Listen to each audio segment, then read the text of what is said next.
Welcome, everybody. It's Bradshaw Live. It is Thursday, May 7th, and I got to welcome everybody to our, I don't know, it's about 3, 4, maybe 5 weeks of pandemic pop-ups. Eventually, we will get back into our studio. Hopefully, Governor Cuomo will release us soon, I hope. But in the meantime, let me say hello to the beautiful squad. Started with Jessica Leamy, Joel Reed. She's the first one to watch. She's the first one to share. Squad up, my love, as Jessica Leamy said. We'll squad up my love back to you. Rahendra Bisiar, squad up. Apple D, good evening. How are you? Christy Consali saying hello, everybody. Earth Angel Keisha, squad up. Uncle Brad, Marcia McCullough, squad up. Deion Watson, squad up. Squad up, squad up, squad up. Katie and Plunkett, squad up, y'all. And Deion Watson, how are you? Denisha Joseph, squad up. Peeps. Carol Anderson, the Tiger, squad up. Everybody. Marlene Watt Russell, just a straight squad up. Denisha Joseph says it's time to start. I know, Denisha. I know. You know Bradshaw Live Time. You understand Bradshaw Live Time, right? Bradshaw Live Time is sometime between, I got to lower this a little bit, I think, right? Is that better now? There we go. I think Bradshaw Live Time is always never on time, but when we do start the show, we do have a lot of fun. So my apologies for being a little late.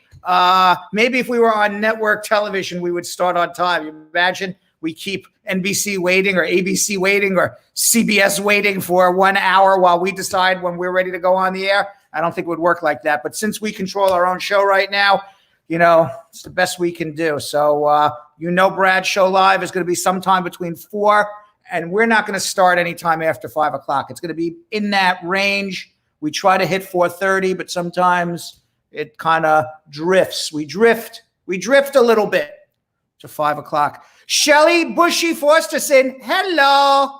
And Marlene Watt Russell saying squad T. I don't know what squad T means, but squad T. Maybe it's something new.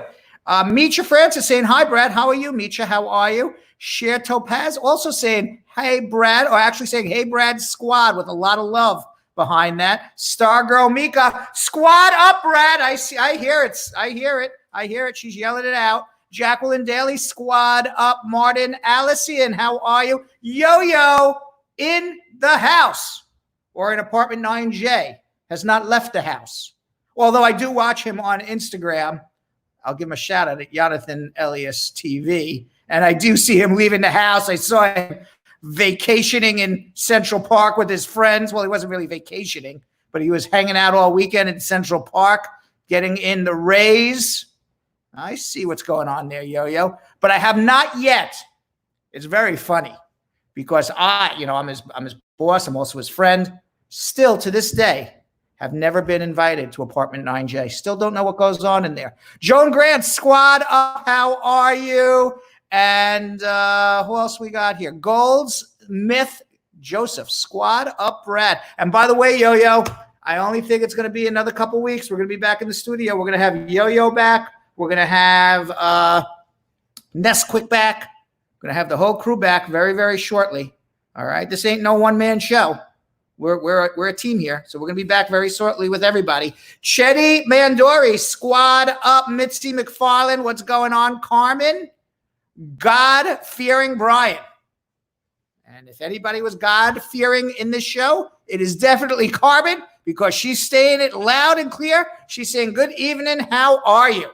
Cardo Brad with an immigration question. We'll get to you in a little bit. And Abiudin Jamo with a pre-comment of the day saying, hi, Brad. Thank you for the good work you are doing for humanity. Thank you. Thank you. Thank you. And let's see what's going on YouTube. On YouTube right now. Let's see who we got. Sexy Shan Myers saying, hey, Brad Squad family. How are you? Carol Anderson, the Tigress. 2 Anderson. Let me say that again. Carol, the Top Cat Tigress. 2 Anderson. Now I got it right. Saying, hi, Brad, Sexy Shan Myers. LOL was the second person in. Simone Garay, good afternoon. Alyssa Henry, how are you? Tally, saying hello to everybody. Fiano Campbell, Tia Persaud, back it up. Ricky, Sean, Keisha Palmer. And Bolaji Muhammad, squad up, Brad. And if I missed you, squad up to everybody. I could spend 1 hour saying hello to everybody. So I apologize if I didn't get to you, but hopefully we'll get to you shortly. A couple of announcements before we get into our schmooze. Number one, on YouTube, we have a total of 12 thumbs up.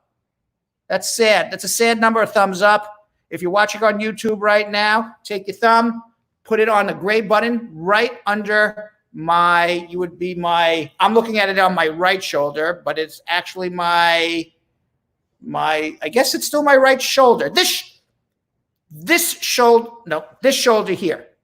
Is it this shoulder? Is it this shoulder? Yes, this shoulder here, right under this shoulder, right here, exactly. You're going to see I don't want to use that. You're going to see right there. You're going to see, wait, let me move it over a little bit. Nope, it's in the wrong spot. I'm obviously not very coordinated, but somewhere right around where my finger was is a thumb. And you're going to make that thumb blue. And if you make that thumb blue, what you're saying to the world is, I like this show. And we want as many thumbs blue as possible. We like lots of thumbs up. There's always one jerk who gives me a thumb down, but okay. World needs a jerk every so often too. But for everybody who loves this show, thumbs up. Let's tell the world how great the show is on YouTube, and that's how you can help us. On Facebook, you gotta share this. Our shares are way down. Okay. The only thing more down than our shares right now is the stock market. So let's get our shares up. How do you share this? How do you like this on Facebook? Again, if you are watching, there is a right under where it says Bradshaw Live Pandemic Pop-Up May 7th, 2020 Quarantine Edition. You will see something that says 91 comments. And I thank you for all of your comments. But also right below that, you're going to see a little thing that says, I like this. You can hit that like button. You will also, and Nelson Rodriguez with a thumbs down. Thank you very much, Nelson. You can also share this to your friends and family. So if you share this to your friends and family, they can also get immigration help. So right now on Facebook, please share this with your friends and your family. The more important thing is you got to subscribe, especially on YouTube. If you subscribe on YouTube, you will be notified every time we come live. If you know that you like the show, you want to get information, you enjoy being part of the Brad Squad, you are going to want to subscribe. It is not, a lot of people get scared. They say, you know what, if I subscribe, maybe people will think I have an immigration problem. Maybe people will think that I have some sort of issue. I don't want anyone to know my business. I've heard all of that. There's plenty of Americans who subscribe. There's plenty of people who are born in America who subscribe. There's plenty of people who've never stepped foot in America who subscribe. A majority of people do not have immigration problems. So you will not be stereotyped or pigeonholed to think that people will think that you have an immigration problem because you subscribe to Bradshaw Live. So if you don't subscribe to Bradshaw Live, I want you to do it now. Okay, subscribe on YouTube and the same on Facebook. If you have not followed and liked us on Facebook, follow and like us now. And with that, we got to get into something that we like to call schmoozing with Brad.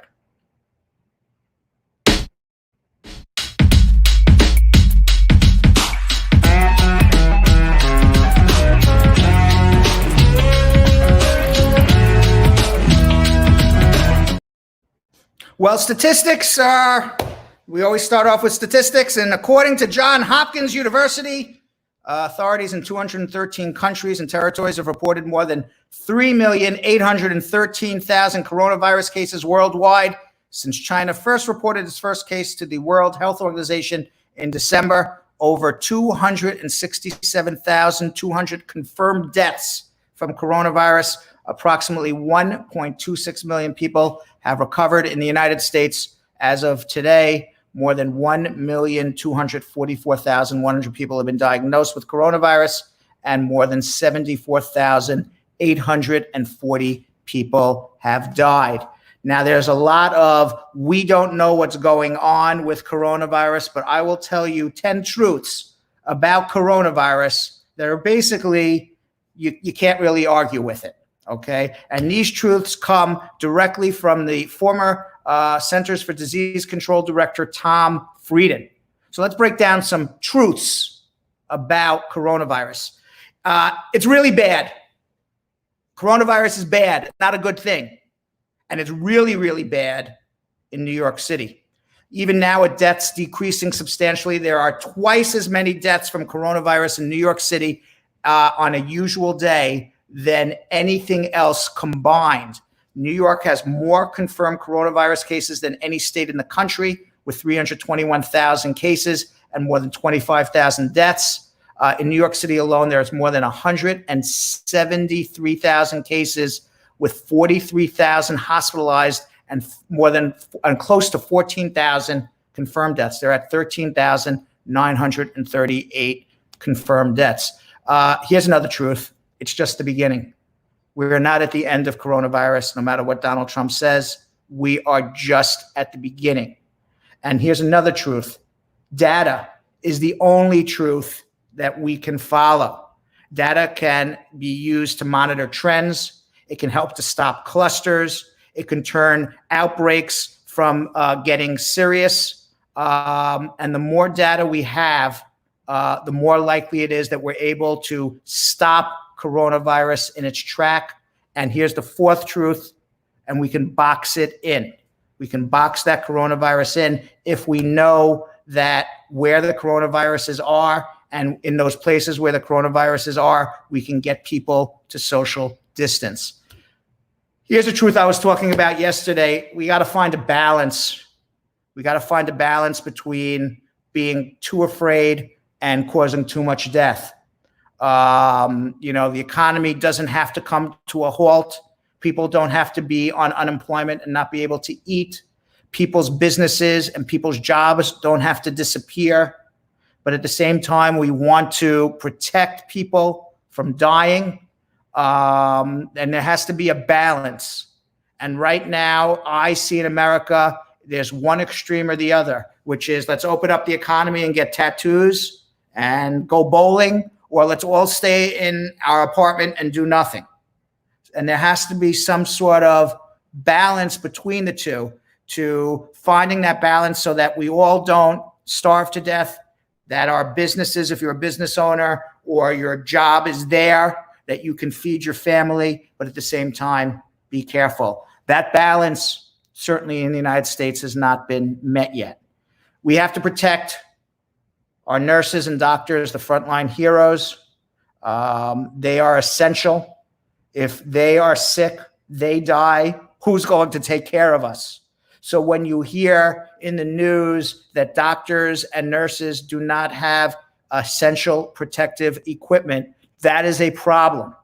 Because if we don't have doctors and nurses and they all get sick or, God forbid, die, we have nobody to take care of us. We also have to protect, here's the truth, we got to protect the most valuable, vulnerable people, not the most valuable, the most vulnerable people in the United States.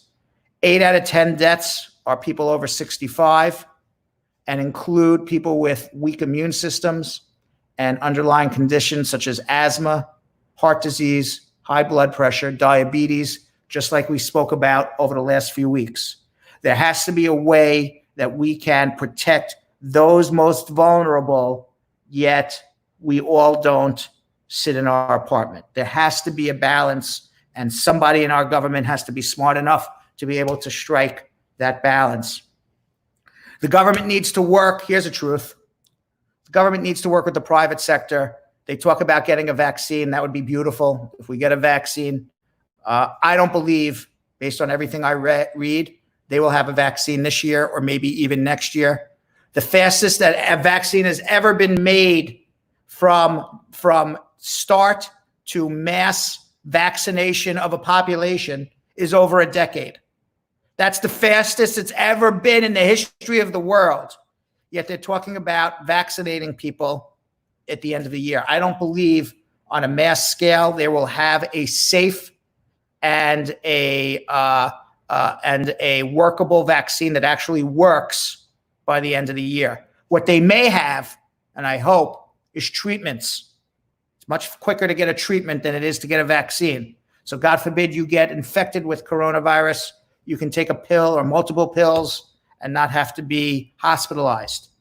And of course, we have to not neglect non-coronavirus issues. Everybody's talking about coronavirus, but people are still dying of cancer and heart disease and accidents and everything else, and elective procedures, people who need knee surgery and finger surgery and all sorts of elective procedures.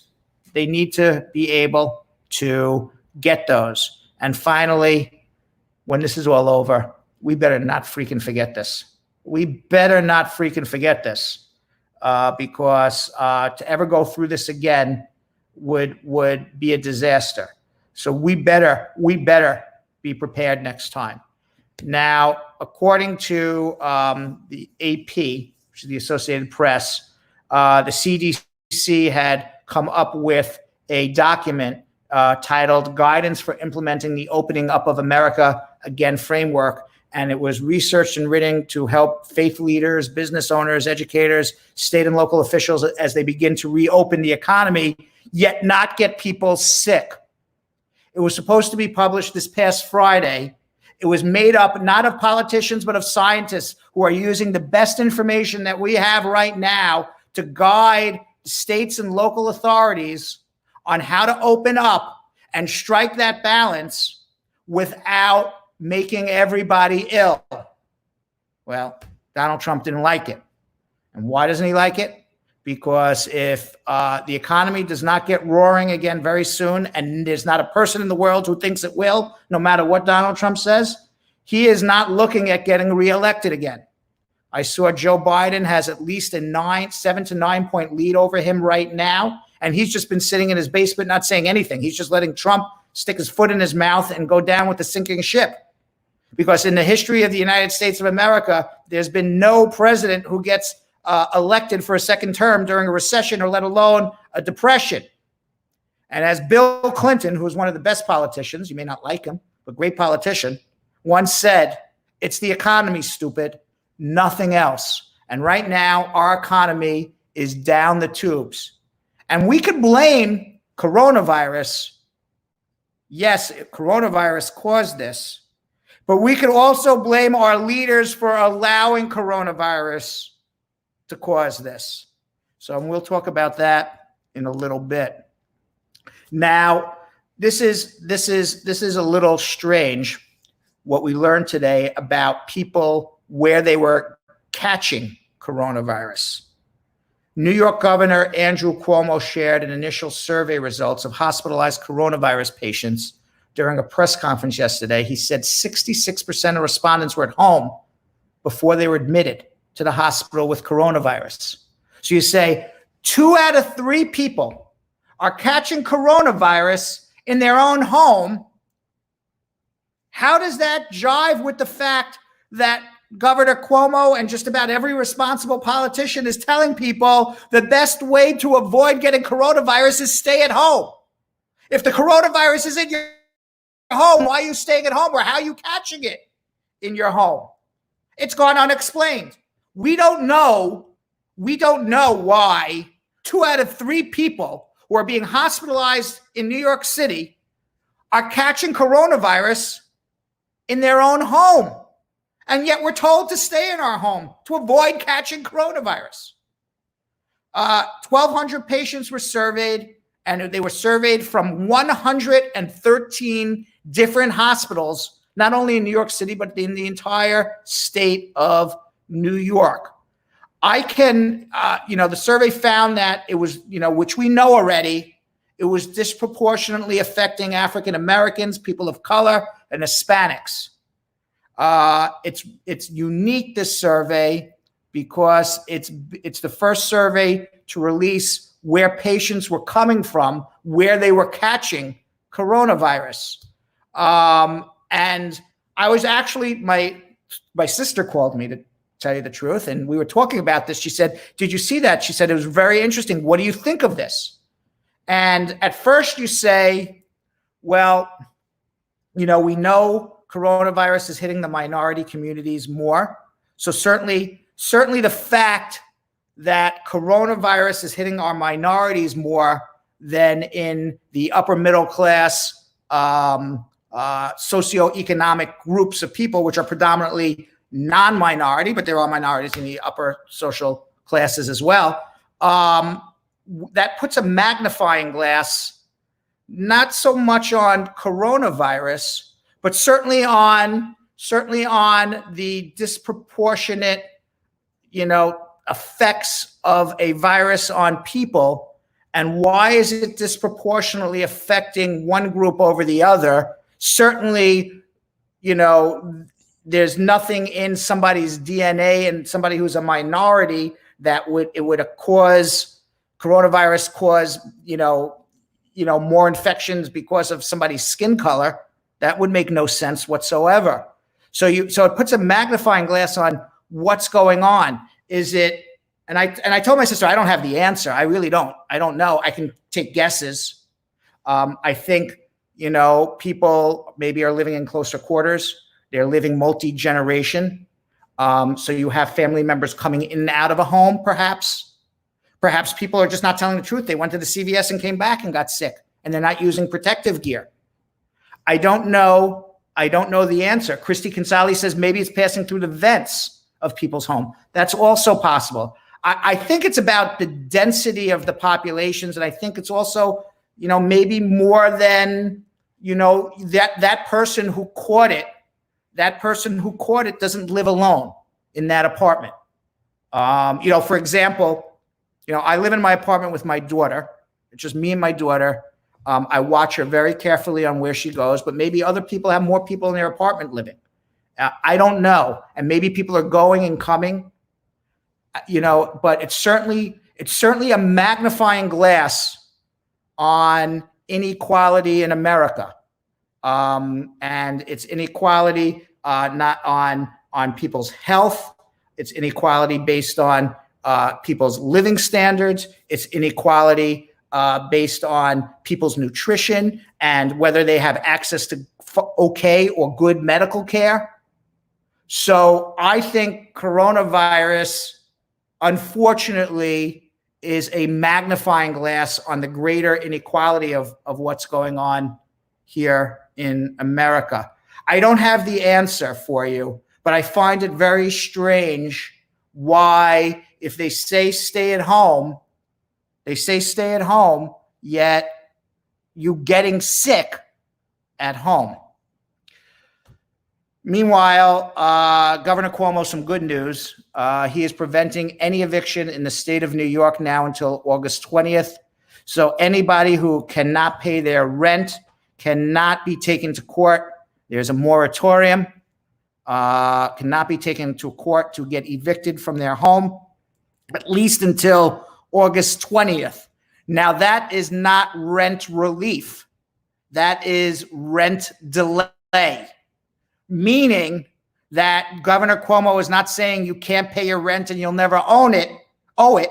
What he's saying is you have until August 20th to figure out how to pay your rent before I'm going to allow a landlord to throw you out of your home. Now, Cuomo said late payment fees also will not be allowed, and renters can also ask their landlord to use their security deposit to pay rent. These are all now laws. So if you have a security deposit with your landlord, you can call them up and say, put that towards May and June or towards May.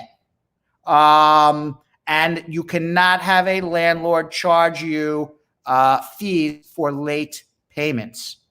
Unfortunately, you'll have to eventually pay it, but hopefully you will be able to pay it at some point. Now, this is also very interesting. We always get new interesting news about coronavirus every day. Research has revealed that New York City's coronavirus outbreak grew so large by early March that it was actually people from New York City that left New York City and traveled around the United States of America that was the cause of a majority of infections in the United States. And we already know that people brought coronavirus not from China, because Trump keeps saying, I shut down China, but it came from the Europeans who were coming into JFK and Newark Airport, because that is a gateway from Europe to come to the United States of America. It was Europeans who came in from JFK, who came into JFK and Newark, who helped spread coronavirus throughout New York City. And then it was people who live in New York City, who traveled elsewhere, or a lot of times travelers, tourists who came into New York City, caught coronavirus, and then went back home. This all happened in March when Donald Trump said it's a flu, we got nothing to worry about. And this actually, the city joins other densely populated urban hotspots around the world. It started with Wuhan, China, and then Milan. So it was densely populated areas where multiple people got sick very fast, left those densely populated areas, and then spread it around. Now, they say in New York at the end of February, thousands of infected people packed trains and restaurants and went to tourist attractions. And they passed through not only Newark and JFK, but LaGuardia as well. And during this crucial week in March, New York's political leaders waited to take aggressive action. They didn't do anything about it. And by mid-March, when Donald Trump restricted travel from Europe, it was absolutely pointless at that point, the data suggests, because the disease was already here in New York. It was spreading wildly, not only in New York City, but around the country. Donald Trump was about 30 days too late from restricting travel from Europe. Acting earlier would have blunted the virus's march across the country during the month of March. Now, Christian Anderson, a professor in the Department of Immunology and Microbiology at Scripps Research, this is what she had to say about this. She says it means we missed the boat early on, and the vast majority in this country is coming from domestic spread. I keep hearing that it's somebody else's fault. That's not true. It's not somebody else's fault. It's our own fault. It's the fault of our politicians. So when Donald Trump says he did it, he didn't. He stopped the virus coming in from Wuhan. He needed to stop it from Europe in the end of January. And obviously, there was no testing. And obviously, there was a lot of fake news coming from the White House about the true extent of the outbreak. They knew about it in January. And you want to know why we know they knew it about in January? Because very powerful senators and very powerful politicians were selling stocks in businesses that they knew were going to tank once coronavirus went rampant. They knew about it in January. They did nothing about it. He put a stop on China. He needed to do a lot more. And so what they did, in my opinion, was just not enough.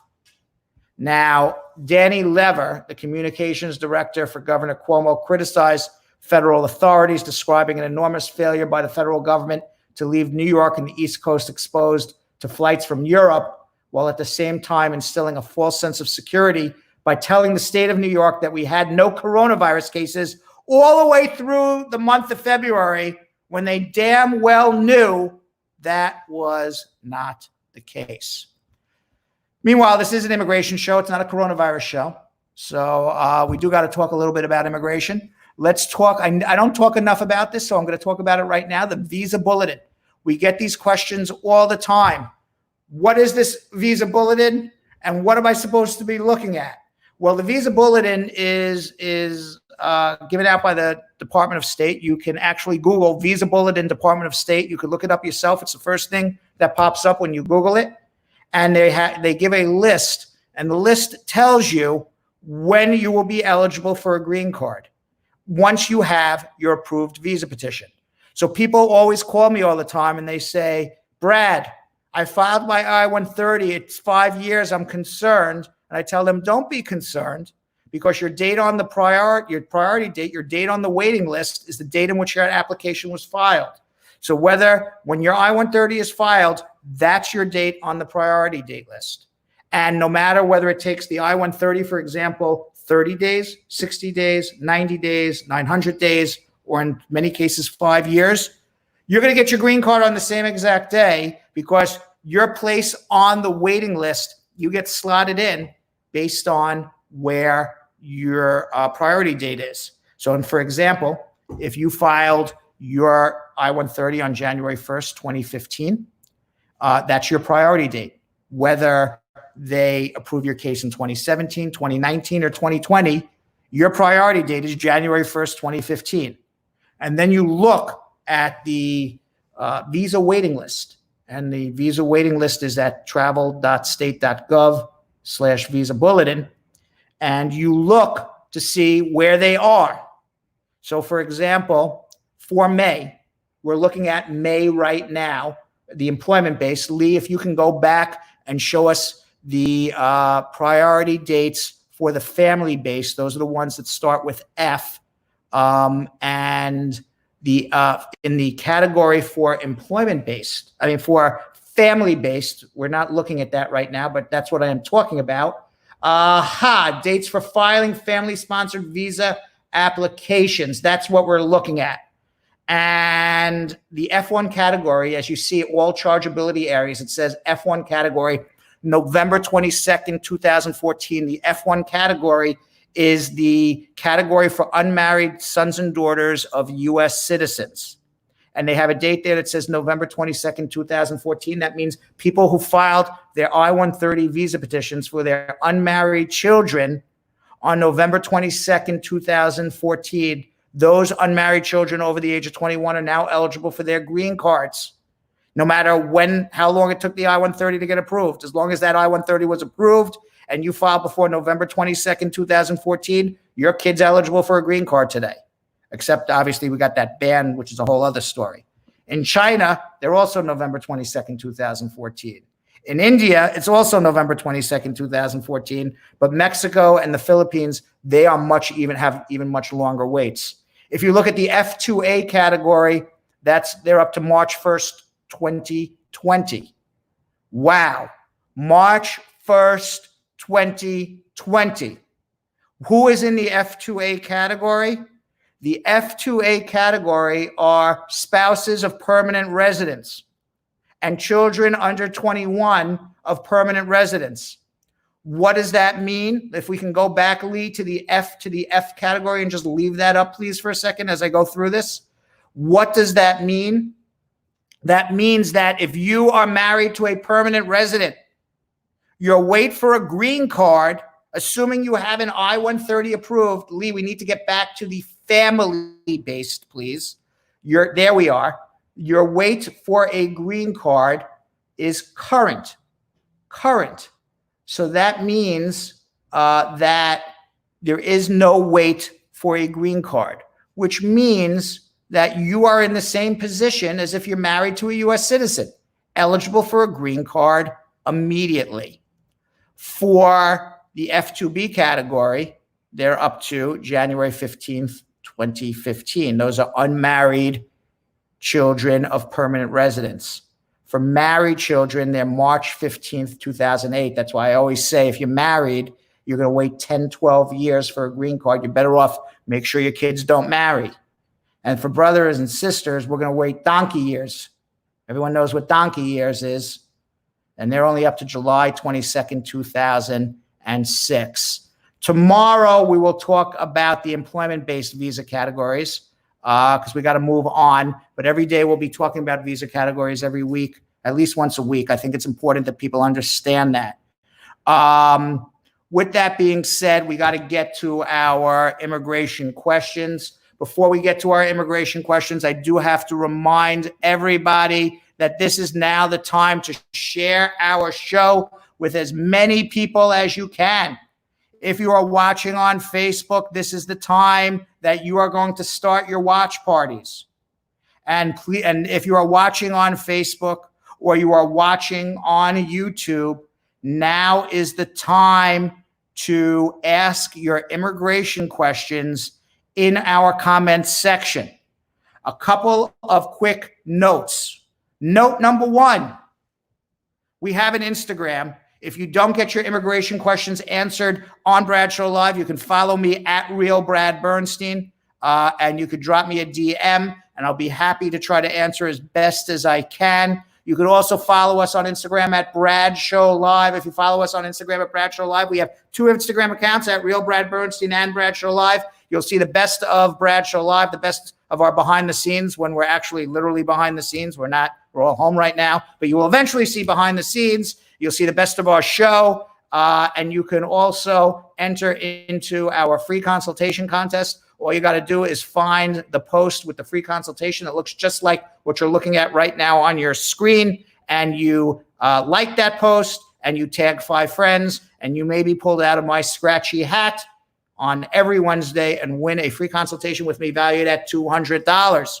I also have to remind everybody that if you want to have a one-on-one personal, private, confidential conversation with me, you got to get on my list. How do you get on Uncle Brad's list?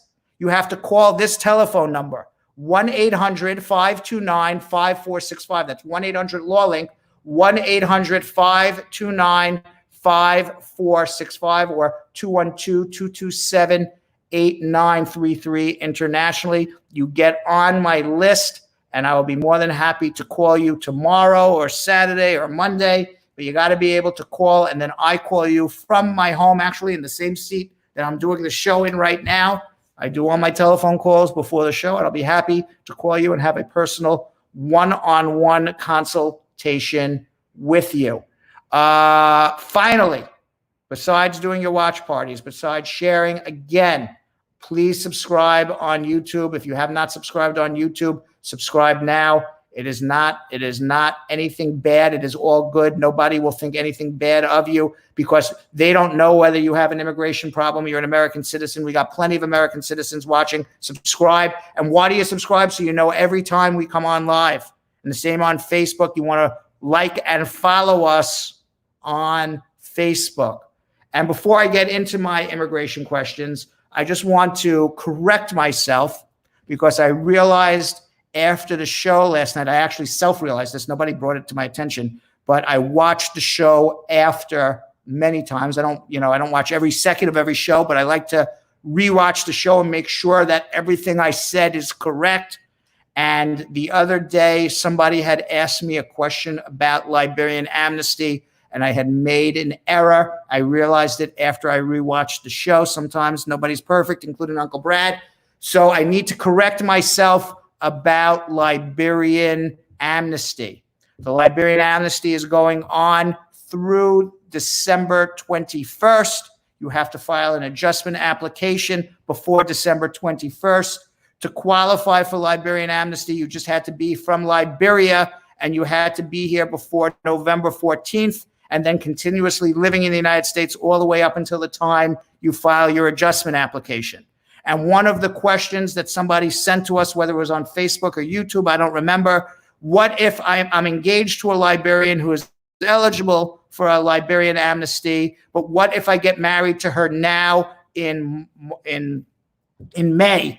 And my answer was, no, you had to marry before November 14th. That is incorrect. The correct answer is you can get married to her anytime you want, and you don't even have to be from Liberia.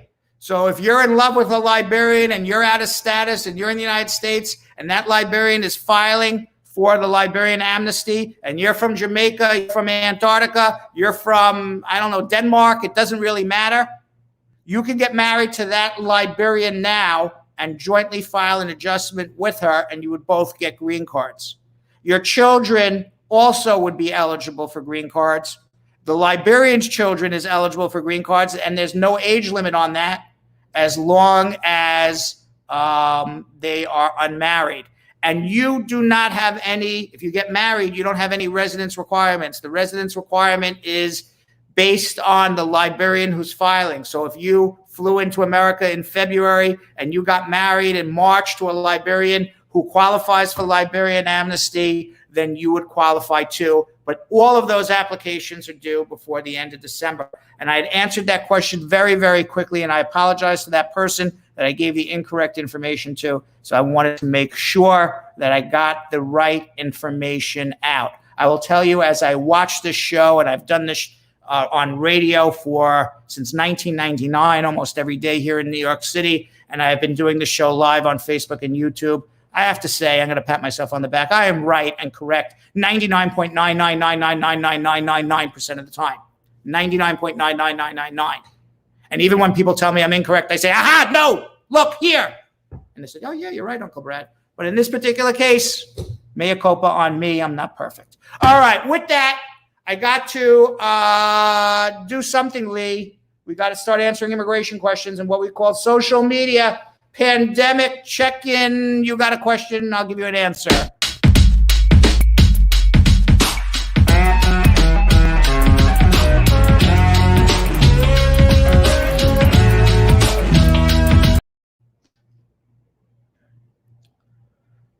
All right. Oh, I didn't see I'm back. Hello. All right. So we're back. Sonia Sharp with her first question on Facebook. She says, good evening, Uncle Brad. If your permit is approved and you get the social, can you work with the social? Absolutely. You're going to have to show you have a valid work permit. So hopefully you'll be able to show that in the mail when it comes in the mail, but start looking for a job. Absolutely. Let's see what else we got here. A lot of happy Thursdays, lots of squads up. Justin Henry with a question. I've been in the United States for years and my father wishes to file for me now. However, I'm over 21. What is the best way to go about this decision? The best way is to start an application. Okay, you've said you have been here for 3 years now. That's 3 years your father could have filed for you and didn't. That's 3 years of wasted time. File an I-130 visa petition at this very moment. If you were watching earlier in the show, you must have heard me say they're processing cases up to July 2014. You saw that on your screen. You may have even heard me say the priority date is based on the day in which the I-130 is filed. Had you filed that I-130 3 years ago by your father, your priority date would have been 2017. You'd be 3 years away. But now you're filing it 2020. People are jumping in front of you every day. File that I-130 right now. The quicker you file that I-130, the quicker you get on your date on the waiting list. The quicker you get a date on the waiting list, eventually you'll get a green card, even though it's years away.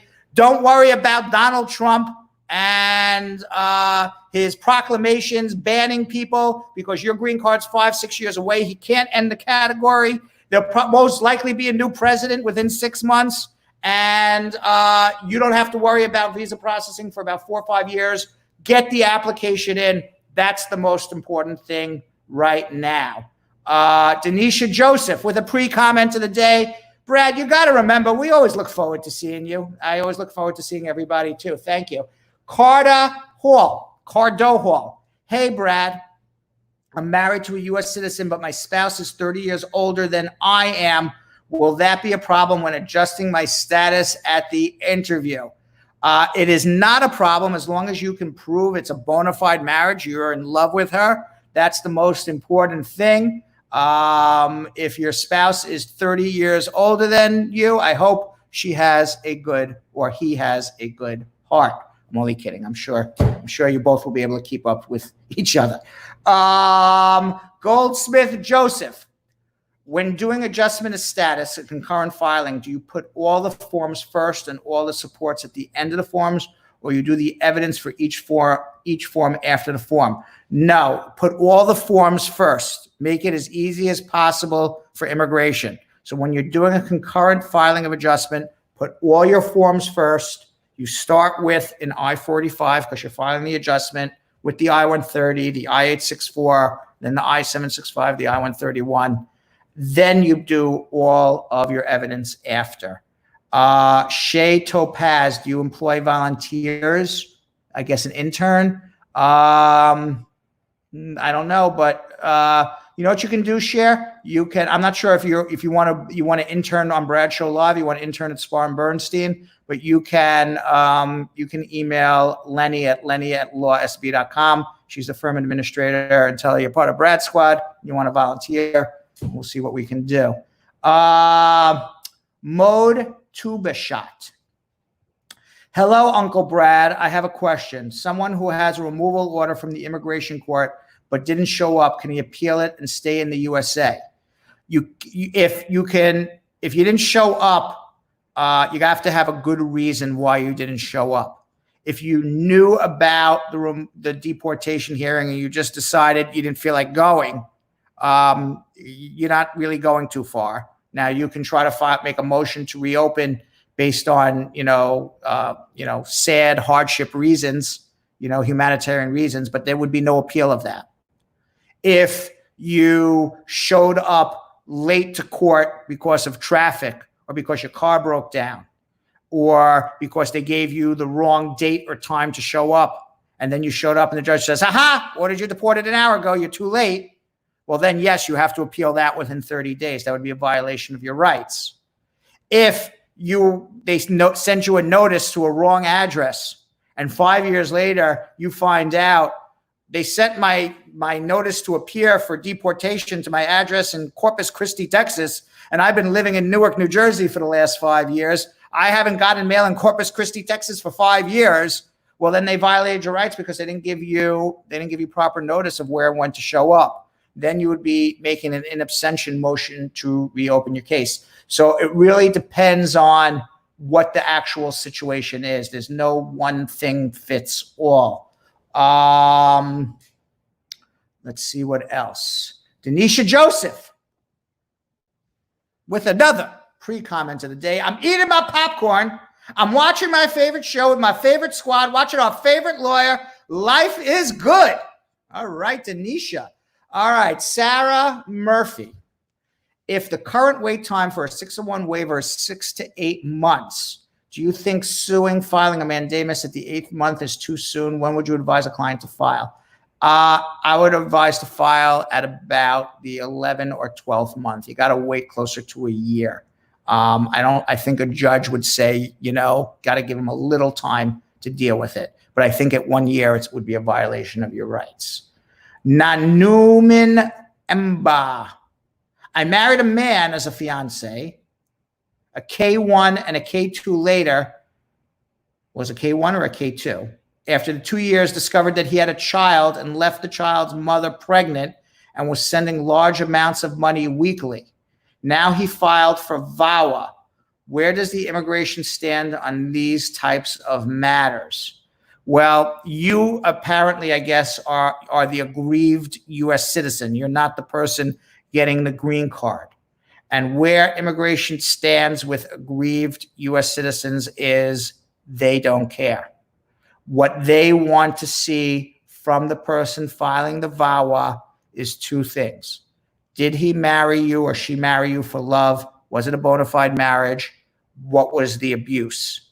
What was it? Physical abuse? Was it extreme emotional abuse? Your side of the story never gets considered in a VAWA case. Whether you think that's right or wrong, people can argue.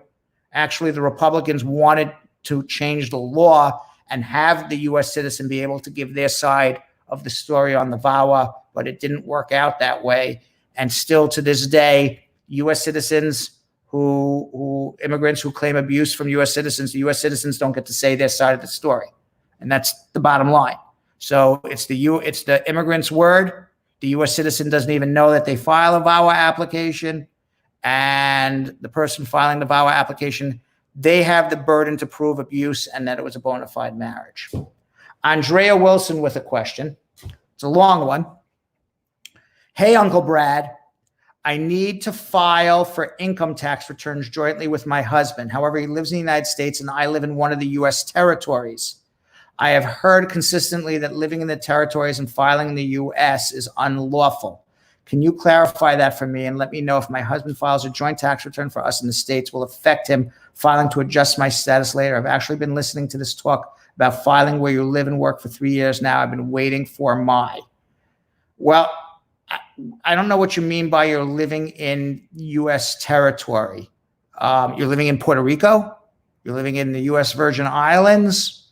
You and your spouse are not living together at the moment, but you plan on living together in the future?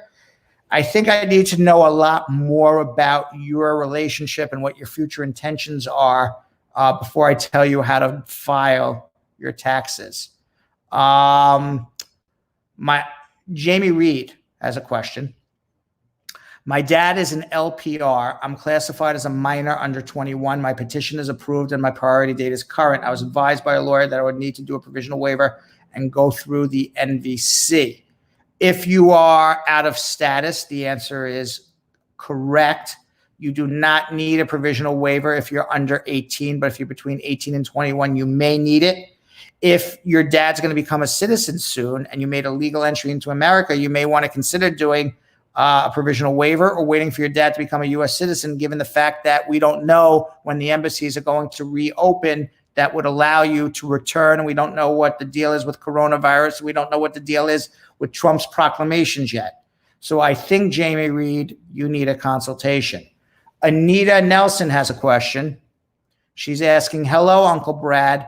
Do you know when I will hear from USCIS? After the interview, the officer said he had to bring the case to his supervisor if there's a need for them to investigate. And he also said I will hear from them in a month's time because he don't like taking cases. And it's now been 4 months, and now USCIS officers did not visit us in our home yet, and the I-130 and the I-45 is not approved. So, Anita Nelson, with a question. She went on an interview and wants to know when she's going to hear from immigration. That is only a question that the Magic 8 Ball would know the answer to. Only this Magic 8 Ball, which has special powers, would know when would Anita hear from immigration? I don't know the answer, but maybe the Magic 8 Ball does.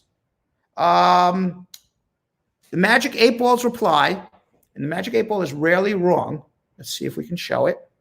It says, if we can see it, whoops, how am I doing it? What?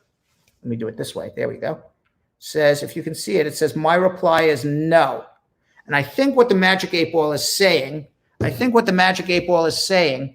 is that I doubt immigration is going to come and investigate you. Most likely what will happen is that they're going to schedule you for a second interview and give you a Stokes interview. And that immigration officer probably lied to you and said, when they say they're going to pass it by a supervisor, that means they are not satisfied that you're in a bona fide marriage. So most likely you got to start preparing for a Stokes interview. And you'll probably get that interview somewhere between 9 to 12 months after your first interview. So that's what you really need. Okay. Let's see what else we got here. And by the way, you can call me at 1-800-529-5465 or 212-227-8933 outside of the United States. And you can get on my list so we can call you. I can call you and get you straightened out. Stargirl Mika. Brad, how is it people close to Trump getting the virus but not him? Something doesn't seem right. That is very true. The man's not walking around with any sort of protective gear. We just heard that his personal valet, I didn't know President had a personal valet, but I guess he does. I guess the valet is the guy who lays out his clothes and presses his suits and does his dry cleaning. The guy touching all his clothes has coronavirus. I heard that today. I honestly don't know how this man doesn't get coronavirus. I don't know. Boris Nelson got it. I don't know how he didn't get it. Let's see how else. Let's see what else we got here. Elizabeth Francis. Actually confirming what I said. She agrees with me about why people living at home are getting coronavirus. She says, Brad, too many families are living in one apartment and there's no way for them to quarantine as their circle is small. So once that person in the family has it, it's very easy to spread. That's what I think too. So I think that you have larger groups of families and different people living in close quarters. And I said Boris Johnson, Jill. I didn't say Boris Johnson. She just texted me Boris Johnson. But I believe I said Boris Johnson. But if I mispronounced Boris Johnson, I said Boris Johnson has it too. Maybe I said Doris Johnson. I don't know. I'll go back later and watch. Dorothy Martin. Hi, Mr. Bernstein. I would like to know if it's possible if my husband can file for my sister in Florida and her kids in Jamaica at the same time, or he can only file for her. Your husband cannot file for your sister. There's no such thing as husband filing for your sister. Oh, I said Nelson. Okay, I said Boris Nelson. Okay, got it. Thank you. It's Boris Johnson. Thank you very much, Jill. Sometimes I get tongue-tied. There's no such thing as brother-in-law filings. So, Dorothy, call me and let's figure out how to help your sister. 1-800-529-5465 outside of the United States, +1-212-227-8933. Hernandez Sammy on Facebook has a question. Good evening, Brad. My local USCIS office sent me a denial letter for my I-45 because my wife withdrew her I-130. I was asked to leave the country within 33 days. I have a VAWA pending for 1 year now before the denial. I've now filed a new I-45 based on the pending VAWA. How do I notify the local USCIS office that I have a pending VAWA and new I-45, though I believe they are aware of my VAWA? Do I still need to leave the country?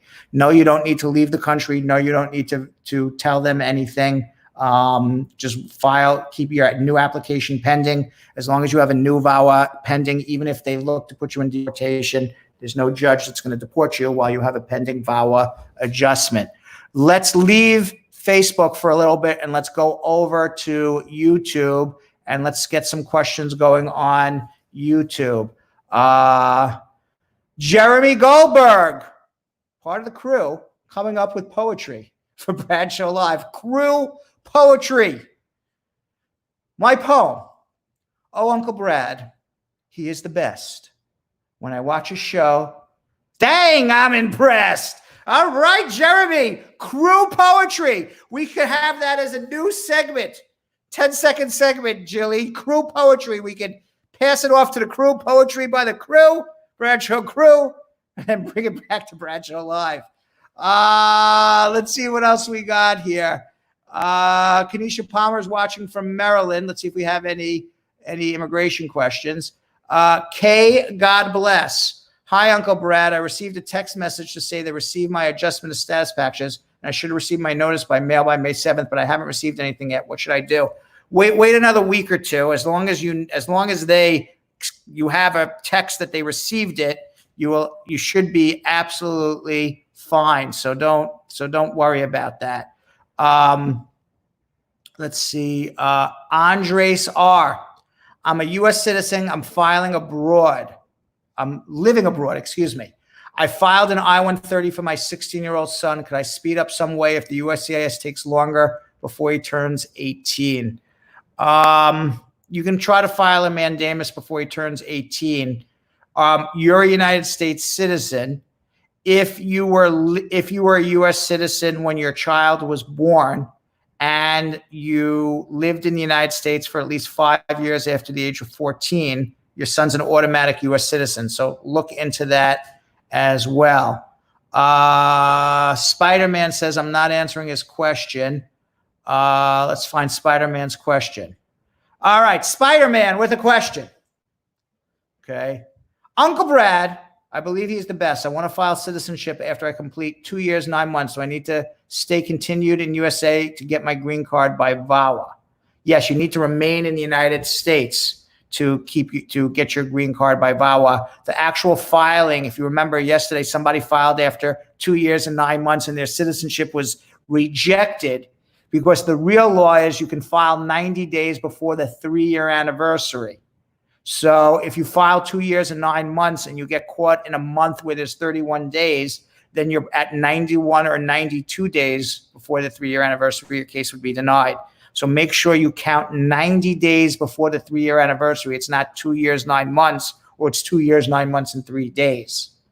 Yes, you need to remain in the USA. You can travel abroad. You don't need to stay in the US every day. Let me tell you what the laws are. You have to be in the United States for more time than you are outside of the United States. You have to be no trip more than 6 months at a time, and you have to be living in the state where you're filing for at least 90 days. So you can take short trips abroad. T Capital with a question. I'm married to the late U.S. citizen with approved I-130. ICE removed to a third country on an aggravated felony charge. I have withholding a removal in CAT. The embassy denied the non-immigrant visa, saying conviction was a crime of moral turpitude. What should I do? Well, how did ICE removed you to a third country, even though you had withholding removal in CAT? Wow, that is very harsh. I think, T Capital, that you would need to make an appointment with me, and we need to find out more about what happened with your case. Ray M. My mom filed for my sibling over 21 September 14th, 2014. The I-130 was approved, and the case was transferred to the National Visa Center. Which column should I use to see if the priority date is current? They are in Jamaica. The column you use is all other countries. They are unmarried. You would be picking the F1 category, all other countries. And we said it was July 2014. So you're only a couple months away. Mulu Nude. Hi, my husband is American and I'm Ethiopian. He applied a green card. I got my I-130 approved. I got my email from the NBC. NBC is the National Broadcasting Corporation. I believe you mean the National Visa Center, which is the NVC, to file a form. Do I send my police certificate now or when I go for the interview? You send the police certificates to the National Visa Center when they request it. George, hi, Uncle Brad. Can I have my I-45 green card interview expedited because my wife is getting deployed for 14 months?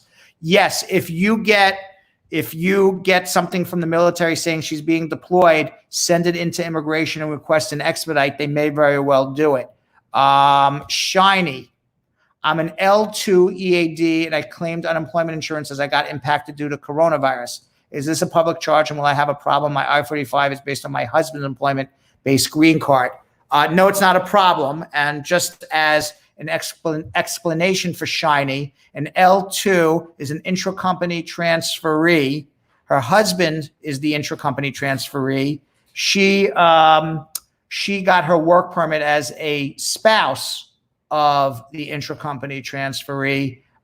It will not affect your ultimate case. Now, if your husband loses his job, that's a different problem.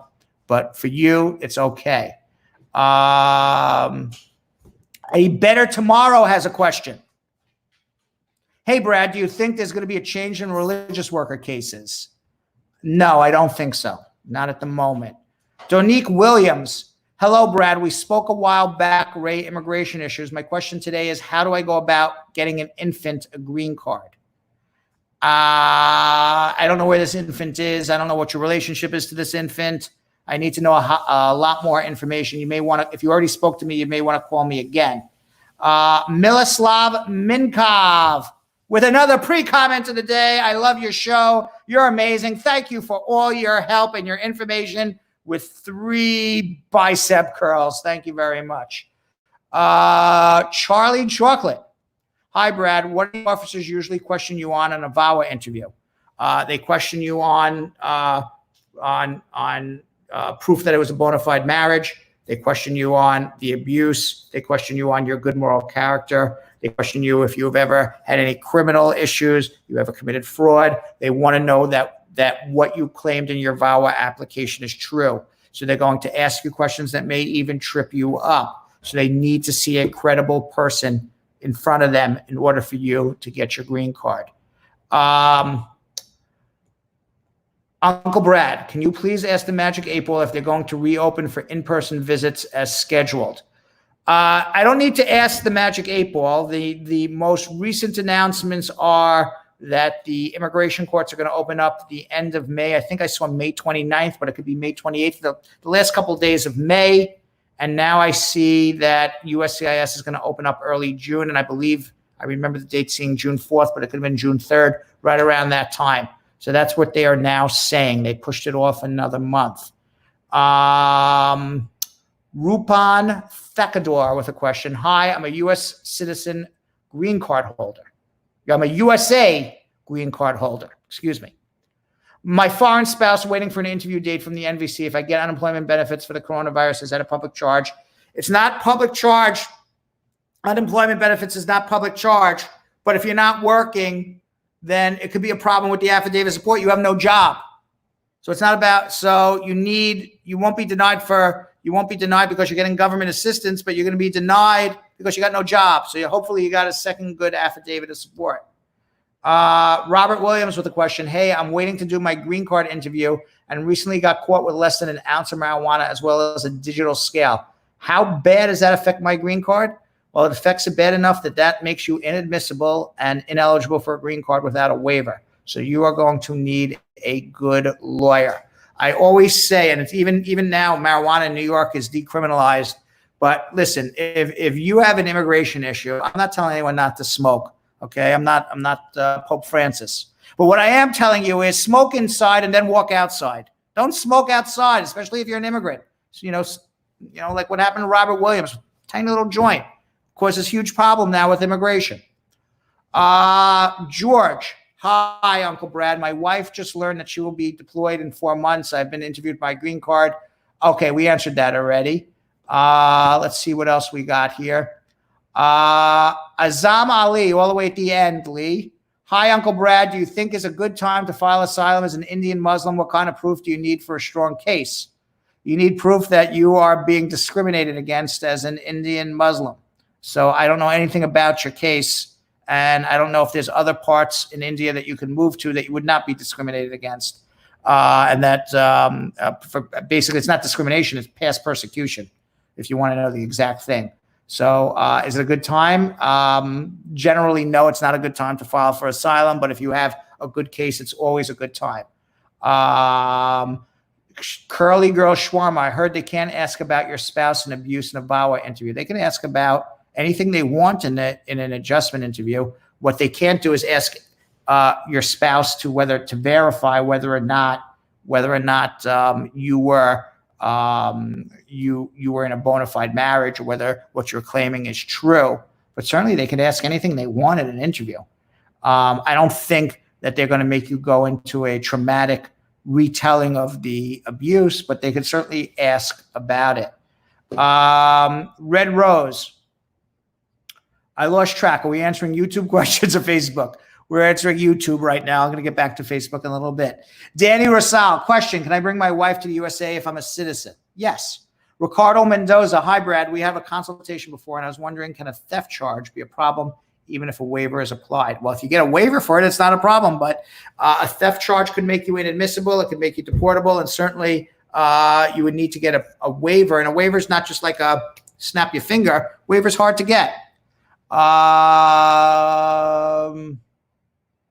Opal Ewing, does a Marie work in your office? I got a call from her. Yes, Marie does work in my office, Marie Lafleur. It's perfectly okay to talk to Marie. And anything else here? Queen Joe, last question on YouTube. I had a VAWA interview since 2018. I haven't heard back from them yet. Please, what do I do? If it's been more than a year, you should be contacting me. And it sounds like it's been more than a year. Contact me. We've got to start threatening a mandamus against them. They can't hold your case forever. Let's go quickly back to Facebook and see if I missed anybody. Dorothy Martin, my sister is living in Florida. Her husband is filing for her. Can he file for her kids in Jamaica at the same time? If the kids are under 18 at the time of marriage and they're now under 21, the answer is yes, you can file separate I-130s. The kids will get here in about a year. Sarah Murphy, if the current wait time for a 601 waiver, and by the way, if the kids are over 21 and the marriage happened before 18, he could file too, but it's going to take 6-7 years. Sarah Murphy, if the current wait time for a 601 waiver is 6 to 8 months, do you think filing for mandamus? I answered that question already. Let's see. Rosalie Smits. Hi, Brad. My I-130 is being approved, and my approval has been sent to the National Visa Center Department, so I'm waiting on mail to come to me in Jamaica. They say I should hear from them in 30 days. Okay. Why not? That was just a statement, not a question. Uncle Brad, Moya Douglas, my kid's I-130 was approved from Jamaica, but her passport got lost. What can I do? Got to apply for a new passport or some sort of travel document from Jamaica. Sometimes they'll give you a travel document in lieu of a passport if it takes time, but you got to get a new passport. If you're in Jamaica, you go to the Jamaican authorities in Jamaica. If you're here in the United States, go to the Jamaican consulate, but somehow you got to call them. I'm sure there's an emergency number for travel. Call the Jamaican consulate, even though they may not be open. Cardo Hall, hey, Brad, I'm married to a U.S. citizen, and we have a 30-year age difference with my spouse being older. I think I answered that, Cardo. It's perfectly okay to be married to someone 30 years older. Just be prepared to prove it's a bona fide marriage. They're certainly going to give you a much longer interview, a more thorough interview than if you were 3 years apart. 30 years apart is certainly a red flag, but if you live together, it's a real marriage. You love each other. Why not? Samuel Onagari. Hi, Uncle Brad Bernstein. I have a friend of mine who had a girlfriend and had a green card and applied for citizenship and was denied a passport because of the child support arrears. Any advice on this? Yeah, you got to get the child support arrears taken care of. Get a letter from the mother that she's satisfied with the child support. Get the mother to say you've paid her in full. And if the mother says I'm satisfied, I'm paid in full, you can go to family court and get the arrears erased. I mean, you can make a deal with the mother. That's what I'm saying. Make a deal with the mother, or get on a payment plan. If you get on a payment plan for arrears, that would work also. Samuel Testafi, Uncle Brad, can you say something about the form I-944? Yes, the form I-944 is the new form from Donald Trump that they want you to prove that you can self-support yourself here without going on government assistance. If that's on top of the affidavits of support that you already are getting from your sponsor and co-sponsor, that's something based on information about you, that you have medical insurance, you have skills, you have education, that you would be able to be self-supportive here in the United States. Andrea Wilson with the question, I live in the Virgin Islands, but I'm working in the Virgin Islands. I live in the Virgin Islands, but I'm working in the Virgin Islands on a J1. Okay? As soon as I get the waiver I filed for, then I will make preparations to move to the U.S. mainland. Oh, I understand. She's on a J1 and waiting on her waiver. Okay, I understand that. At the moment, you don't, and that was with her tax question. At the moment, you don't need to file a joint tax return because your husband's not filing for you. Once you get the waiver and then move to the mainland, then you would file jointly with him. At the moment, I guess I would file married filing separately because you're not living together. Monica Gilchrist Alvaranga. I filed Form 601. How long does it take to come back? It was filed 3 months ago. It's taking about 9 to 12 months. Claudine Miller Buchanan. Hi, I'm Jamaican.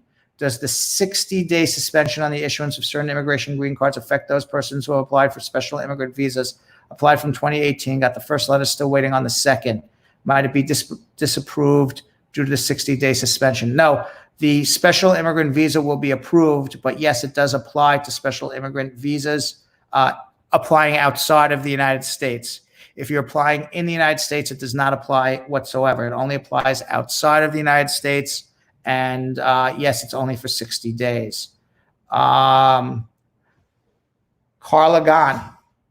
Hello, Brad. I had a mastectomy in March, and I have been out of work recovering until now. My husband had some criminal issues over 16 years ago. I'm the only income in the household with 4 children. Can anything be done for him to adjust his status? Yes. File an adjustment, get a second affidavit of support. Hopefully his criminal record from 16 years ago will not hinder him from getting his green card. I would need to see his disposition, and hopefully he's working and he can self-support himself eventually at some point when he gets a work permit, or he can show he has some sort of skills or education that he would be able to get a job. Talisha Optimistic Dobson with a question. Hi, Brad. My friend came on a K-1 visa, got married within 90 days and filed the I-45. However, she recently found out she's pregnant. Would she be eligible to apply for Medicaid? Yes, she can apply for Medicaid. She will not be inadmissible. Getting Medicaid for an unborn child is perfectly okay. And you can keep the Medicaid for yourself for up to 4 weeks after the birth. And my last question of the day comes from Samuel Testafi with a follow-up to his 944. So it's my understanding that the questions on the 944 apply to the beneficiary. The form doesn't specify that. It does. It applies to the beneficiary, not the petitioner. And with that, folks, that is going to end our pop-up for the day, our pandemic pop-up. Do we have any comments of the day, Lee? Any comments of the day? Yes. Navneet Singh, Uncle Brad, I love watching your show. No questions for today, but I'm collecting that information. All right, Navneet. Rose Red, we immigrants, we don't feel isolation. We've been isolated since we came to this country. You was right. You are right. And Shiny, thanks, Uncle Brad. Hearing from you gives me the confidence that all is good. Way to go. And God bless you. Thank you very much, Shiny. Those are our comments of the day. I do have to remind everybody to please, if you haven't subscribed and you liked our show, please subscribe on our YouTube channel right now so you can get a ding every time we come live. Please subscribe. And if you're on Facebook and watching our show on Facebook, please like and follow us as well, so you can also be notified when we come live. And finally, if you need to speak to me and you want to get on my list of people that I need to call tomorrow or Monday or Tuesday or Saturday or whatever day you want a telephone call for me, you got to call 1-800-529-5465. That's 1-800-LAW-LINK. Internationally, the number is 212-227-8933. And with that, I got to say goodbye, and we'll see you all tomorrow. Thanks for watching.